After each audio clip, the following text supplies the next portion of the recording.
Welcome back to my channel மக்களே. நாம் இப்போ இந்த வீடியோவில் பார்க்க போகிறது யோகஸ்ரீயை பற்றி தான். சரிகமப லிட்டில் சாம்ஸ் நிகழ்ச்சியோடு மூலமாக நம்ம மனசை கவர்ந்த குட்டி நட்சத்திரம் யோகஸ்ரீயை யாராலும் மறக்கவே முடியாது. தன்னோட அபாரமான குரல் வளர்த்தாலும் பாட்டு திறமையாலும் லட்சக்கணக்கான ரசிகர்களை பெற்ற யோகஸ்ரீ டைட்டிலில் மிஸ் பண்ணாலும் எல்லாரோட மனசில் ஒரு தனி இடம் பிடிச்சிருந்தாங்க. இப்போ யோகஸ்ரீ பற்றி ஒரு புது தகவல் வெளியாக இருக்குது. அது பலரையும் ஆச்சரியப்படுத்தியிருக்குங்க. இசை மேடையில் மட்டும் இல்லாமல் வேறு ஒரு இடத்துலையும் அவங்க பிரகாசிச்சிருக்காங்க. நம்ம யோகஸ்ரீ ஆரம்பத்தில் ஒரு கிராமத்து சூழலிருந்து வந்து தன்னோட திறமையால் சரிகமப்ப மாதிரி ஒரு பெரிய மேடையில் பாடினது ஒரு பெரிய சாதனை தாங்க. அவங்களோட குரலில் இருந்த இனிமையும் பாட்டில் கொண்டு வந்த உணர்வும் நடுவர்களையும் ரசிகர்களையும் கண்கலங்க வச்சதுங்க. அவங்க டைட்டிலுக்கு வரலைனாலும் அவங்களுக்கு கிடைச்ச அன்பும் அங்கீகாரமும் ரொம்பவுமே பெருசு.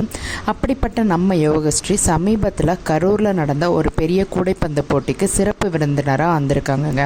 அதாவது TN47 நடந்த அகில இந்திய கூடைப்பந்து போட்டியில் வந்து அவங்க சிறப்பு விருந்தினராக வந்திருக்காங்கங்க.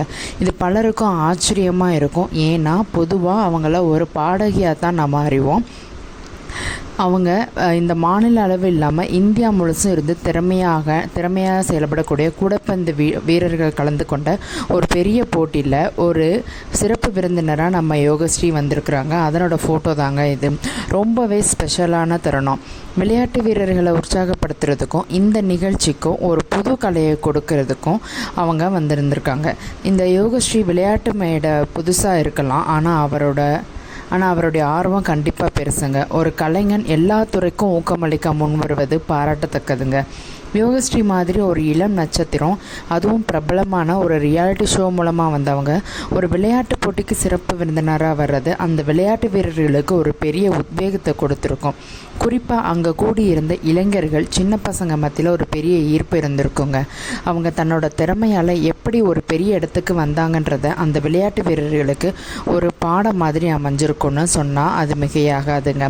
நீங்கள் திறமையில் சாதித்தா எந்த துறையாக இருந்தாலும் அங்கே உங்களுக்கு ஒரு அங்கீகாரம் கிடைக்கும்னு யோகஸ்ரீயோட வருகை சொல்லாமல் சொல்லியிருக்குதுங்க. பொதுவாக பாடகர்கள்லாம் இசை நிகழ்ச்சிக்கு மட்டும்தான் போவாங்கன்னு ஒரு எண்ணம் இருக்கும்.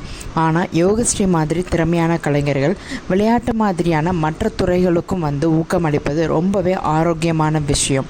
இது கலைக்கும் விளையாட்டுக்கும் இடையேயான ஒரு நல்ல பிணைப்பை உருவாக்குதுங்க. யோகஸ்ரீ வெறும் ஒரு பாடகி மட்டும் இல்லாமல் இளம் வயதிலே ஒரு சமூக பொறுப்புணர்வோடு மற்ற துறைகளுக்கு ஊக்கமளிக்கும் ஒரு நட்சத்திரமாக வளர்றாங்கன்றது ரொம்பவே சந்தோஷமான விஷயம். அவங்களோட இந்த பன்முகத்தன்மை நிச்சயம் பாராட்டுக்குரியது. ஆக மொத்தத்தில் சரிகமப லிட்டில் சாம்ஸ் யோகஸ்ரீயோட இந்த செயல் அவங்களுடைய இசை பயணத்துக்கு அப்பாலும் ஒரு புதிய அடையாளத்தை கொடுத்துருக்கு. திறமை எங்கே இருந்தாலும் அங்கீகாரம் கிடைக்கும்ன்றதை அவங்க நிரூபிச்சிருக்காங்கங்க. இந்த கூடைப்பந்து போட்டிக்கு சிறப்பு விருந்தினராக வந்தது ஒரு அழகான பகுதியாக இருக்கும். யோகஸ்ரீயோட இசை பயணமும் சரி, அவங்களுடைய இந்த சமூக பயணமும் சரி, இனிமேலும் மெருகேறி உயரங்களை அடையட்டுன்னு வாழ்த்துவோம்.